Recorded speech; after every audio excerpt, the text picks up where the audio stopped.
Hi everyone, welcome to the Hudson Valley Tarot YouTube channel. My name's Amy, and today I'm going to talk about the next 10 decks, or in my case 11, because I'm okay with cheating.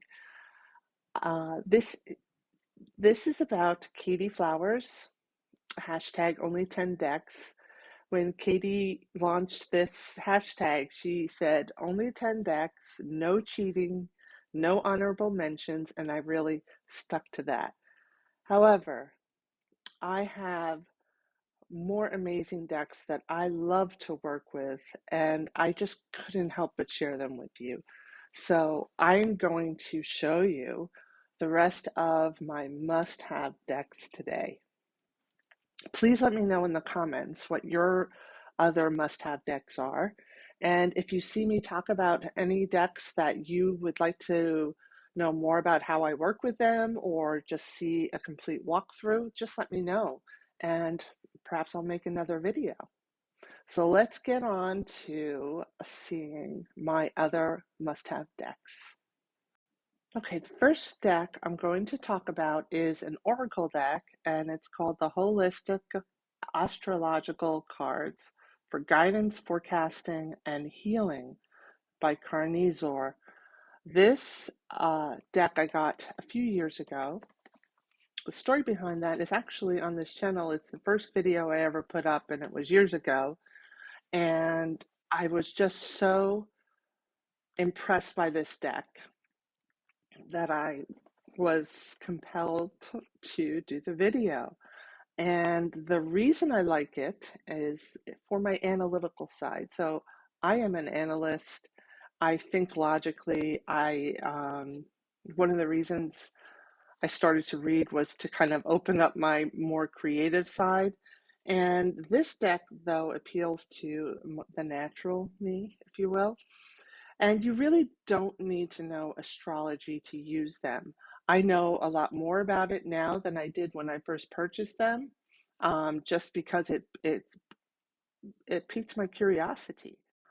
The deck is broken out into 4 sections. The first section are the yellow cards, and the yellow cards represent the houses, and the houses basically describe the daily experiences of your life, okay? And then the next section, the planets, which are the green cards, they indicate basically the channels through which we are influenced and act under. And then the blue cards are the signs. Those are the basic zodiac signs, and they represent the frequencies that reach us from the distant stars.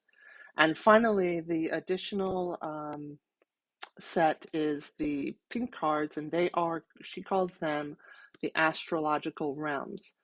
These are the distant area from which the astrological signs stem. The system that I usually use when I read with these cards is I pull one from each deck, from each section, and I do a 4-card reading with it. And I really just look up what she says about the card, and the message is beautifully simple, and just has always been so spot on with what I need to hear in my life at that time. And that's why this to me is a must-have deck, because it just speaks so clearly to me. The next deck is also an Oracle deck, and oh my gosh, it's so beautiful. I haven't had it long. This deck is the Oracle of Echoes. It's in this beautiful bag, which you'll see in my video, but this is the second edition. I was very lucky to snag a copy. It's so beautiful. I use it a lot with my Bonestone and Earthflush deck, which I also own, which I kind of flip-flopped about whether I really needed it or not in my must-haves, and essentially it's not in my must-haves, even though I love the artwork so much. But this deck is. The reason for that is the cards are beautiful, stunningly beautiful, but they're also quite meaningful. These cards, the meanings of the keywords and also the images can be read very intuitively, and I really get so much. I could just pull one card and just get so much out of it. I love when I do a tarot reading to just pull one oracle card to kind of get a kind of feel of what the reading is talking about, especially when I don't really have a question. I'm just looking for some guidance. And this deck works very perfectly for that. It's an intuitive read. There is no book for it, but it's not necessary at all. And I'll tell you the other thing I've noticed when I use these cards is one day I'll pull a card and something will jump out at me, and then I might pull it days later, the same card, and it will just have a totally different message for me. And it's just amazing like that it can do that. So there's so many things to glean from this deck that's just, I mean, you could look at this and see the pearl and see that the pearl gives hope, but you could also look at this and see that beauty is within. And sometimes our beauty is so buried and in the dark where no one can see it. And this is a message to me to let that beauty come out, let that beauty shine. We all have an inner beauty. We all have that pearl inside us. And don't hide yours. Don't hide yours. Again, this is just a fantastic Oracle deck, and I highly recommend it. Oracle of Echoes. The next deck I'm going to talk about is the Osho Zen Tarot. This deck I have had since the early 2000s, and it really just resonated with me perfectly. I still love it. It is not traditional. The artwork is beautiful. It's almost like airbrush paintings. And this deck I had along with, if you watch my top 10 deck, you know the Tarot of Prague was in there. This was like a deck I used around that time as well. And the type of readings I used it for was a little different. I did these for deep spiritual guidance, either for myself or others. And there are a lot of cards in here that kind of portray, at least to in my interpretation, past lives, spiritual lives, spiritual experiences, and some quite earthly. But this deck is really fantastic for those types of reading. Now, there are cards that a lot of people could not wrap their heads around. One of them is most of the swords cards. Here's one, just so you can kind of see that the swords in this deck are kind of all depicted in a sort of negative way. So I wouldn't work exclusively with this deck. Here's another sword card. This is the Three of Swords, Isolation. I'm going to show you next the Oracle deck that goes perfectly with it. I basically kind of, I don't know anything about the I Ching, but this deck, because the images and keywords are so wonderful, it worked perfectly. And that is the Tao Oracle, also by Ma Diva Padma, same artist and author. It's a really great Oracle deck. There's a lot of I Ching reference in here, but the book has resources to understand that if you're not familiar with it. And she goes into great detail. So everything you need to work with this deck is in the book. You don't need to know about the I Ching. The deck itself is a little big and hard to get out, I have to say. But again, the keywords, there are many of them, but just you can go with the keywords, or you can just go by the image. And then if you want more information, if you want to take it to the next level, look up the I Ching Chi symbols, and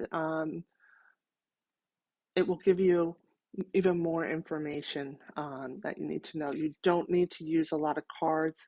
Everything has a meaning, and the images, the paintings are just beautiful. This deck, I don't use it enough. Honestly, I had to pull it out of the cabinet, but I mean, look at Excess, card number 28, and you can just feel that burden. I love how there's like a little tree and a little feather on the top, like that feather is just going to be what makes her crumble underneath the pressure. And another card that I absolutely love is Pushing Upward. And it's just such a great example, right? Like you see the mushroom trying to push up through the grass. And, you know, when you think about what a plant or a seed must go through to push up through the earth, to come to life like that, it really is quite amazing. So you can see just from these couple of cards, like how really wonderful these are to work with. I'm not sure if it's still available. I should have checked that before I did this. But if you're like one of those that doesn't like all the keywords or anything like that and just works with image, you could trim these and get rid of all that extra stuff if you really wanted to. I like that, so I of course left it. But this is the Tao Oracle by Ma Diva Padma, and really just one of the best Oracle decks I own. And for a while, it was the only one I owned. I didn't use Oracle decks at all except this one. This next deck I'm talking about is one that came really, really close to being in my top 10. And really, the only thing that kept it from being in the top 10 was the quality of the production. Even despite that, this is one of my indispensable decks. It is so healing and special. You can see that the quality of the book, the printing is not really enjoyable font. Some of the fonts are uneven in the row in the book. I have both publications. One is from Wiser Book. This is published by Dancing Willow Tree. That is through the artist, and you can still get a copy of this deck from her website directly, and I'll put a link below. They are the exact same quality as the Wiser edition, but the backs are a little darker, and you can see they're not centered. The decks are thin and very, very flimsy. Again, it doesn't matter. This artwork speaks to my soul. This deck is the one like I'll pull a single card from when I need a message from my guides or my higher self. The book that goes along with it is, the writings are really, really wonderful. This deck is a beautiful deck for healing and comfort. I can't speak highly enough of this deck. This is the Tarot of Transformation by Willow, Arlenea, and Jasmin, Cori. And definitely a beautiful and healing deck, and still available. All right, the next two decks also go together, kind of like the Osho Zen and the Tao Oracle did. They are made by the same artist, and they are both gorgeous. It's the Cosmo Visions Oracle and the Prisma Visions Tarot. Here's the book that goes with it. It is a two-sided book, and it has the guide to the Prisma Vision Tarot on one side and the Cosmo Vision Oracle on the other side. It's a fantastic book, and the images in the book are full color and full page. So if you want to get a good look at your card, you can turn to the book. The deck is designed to be a tarot deck and then an afterlife deck, or a deck to work with your past lives. And the zero card starts with death. So it's basically geared to from death on. And the system is just amazing. And again, this is the deck I use to work with my spiritual practice, which is very ethereal, if you will. It's exploring how past lives may affect the way I behave and react to things in my life today. It's a healing deck, and it can also be used like a regular tarot and oracle deck. The descriptions in the book are very, very useful. He really goes into the deeper meaning of the card and why he chose images he used and describes them and what they mean in the card. If he comes up with another deck, unique deck, I would definitely get it. I only have the one version of the Prisma Visions Tarot, and it's the first edition. I did get, through the Kickstarter for the Oracle deck, I got the full set of all the extra cards, which are really incredible to work with as well. So they're all meaningful, and he gives definitions of those cards in the book as well. So it's a great system. It's not super expensive, and it's very well made. I cannot live without these two decks. I really use them a lot and find them incredibly beneficial. Down to 3 more decks, and they're all tarot. And I'm saving the best one for last. It's one you've all heard of, but what can I say? This one here is a deck that is more about sentimental value than workhorse value.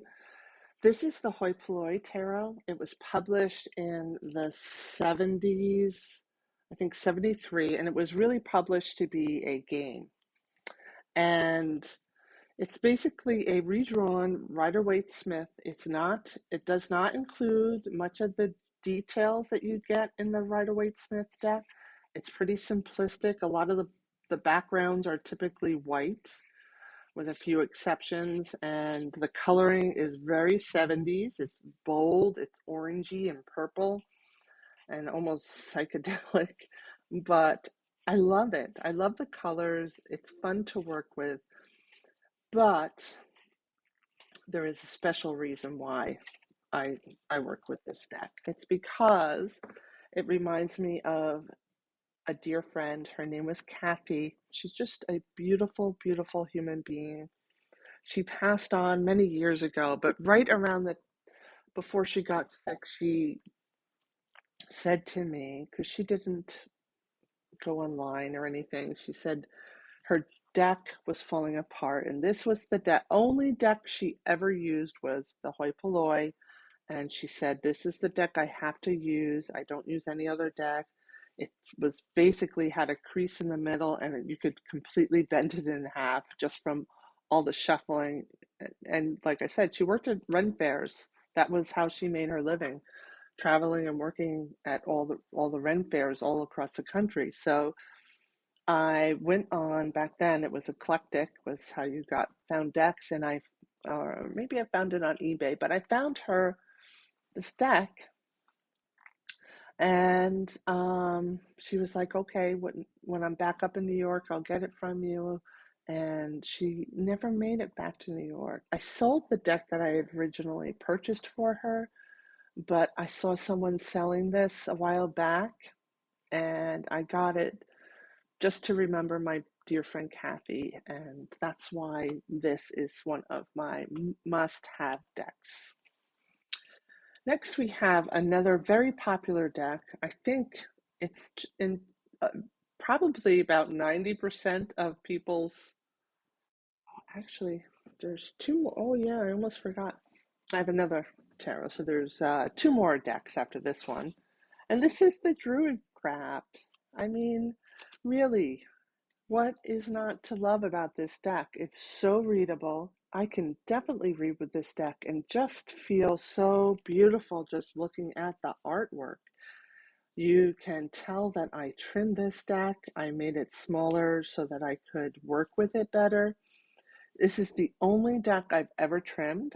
I don't trim or modify decks, and I did this with a pair of scissors, folks, because the cards were huge, way too big, and I just decided to do that. I just decided I need a smaller card, and then later on I got like a rounder, one of those rounder things, and I cut the corners off, which makes them much more beautiful. But this deck, it's just makes me feel so good just to look at these cards, and also I can read really well with it. It just works. It's a wonderful deck, and I would not give up this deck.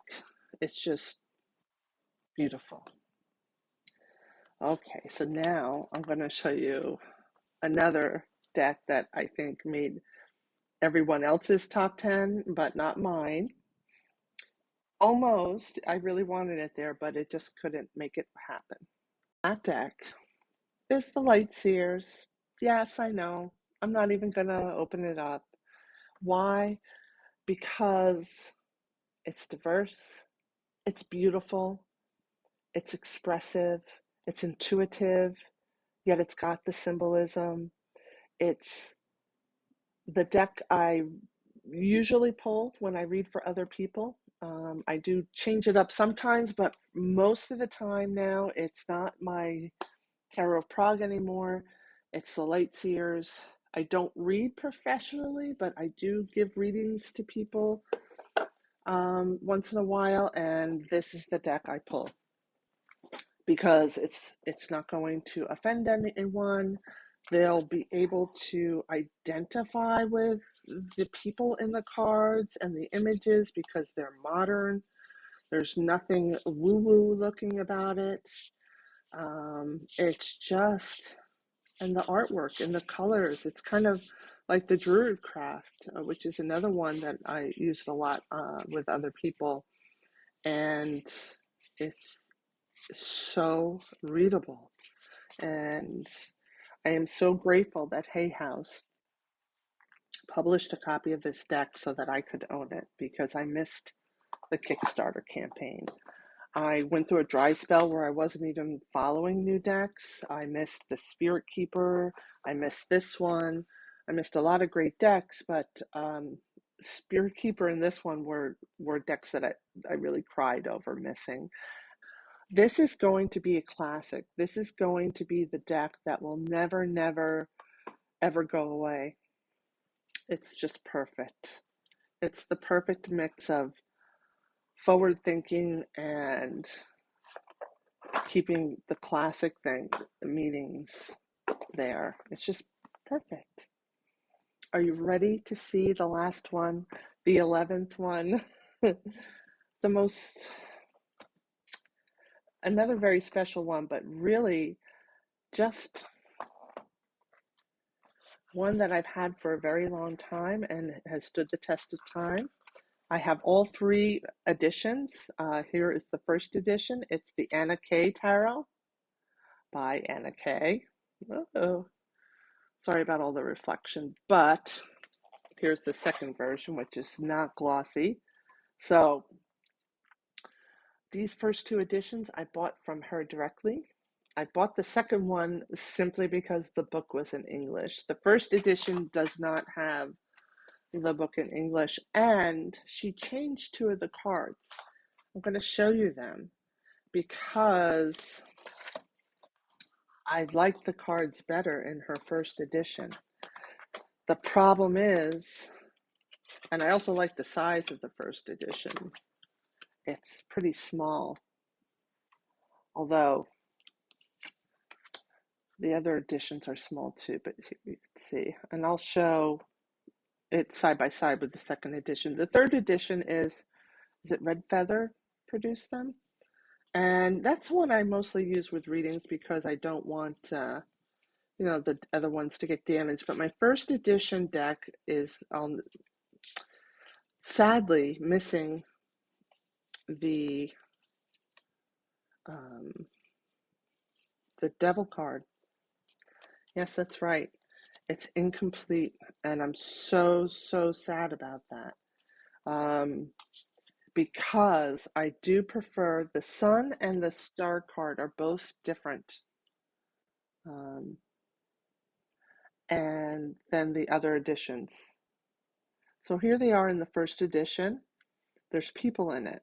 And then she takes the people out in the newer editions.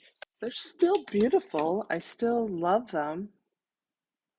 But I really love the first edition's versions better. What do you think?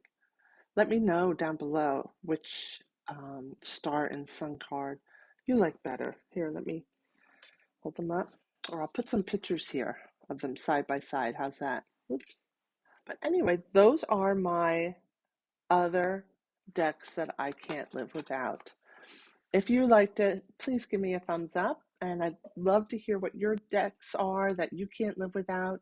And also, like I said before, if you see anything you'd like to go further into or like to know a little more about how I use it, just let me know in the comments and maybe I'll do another video.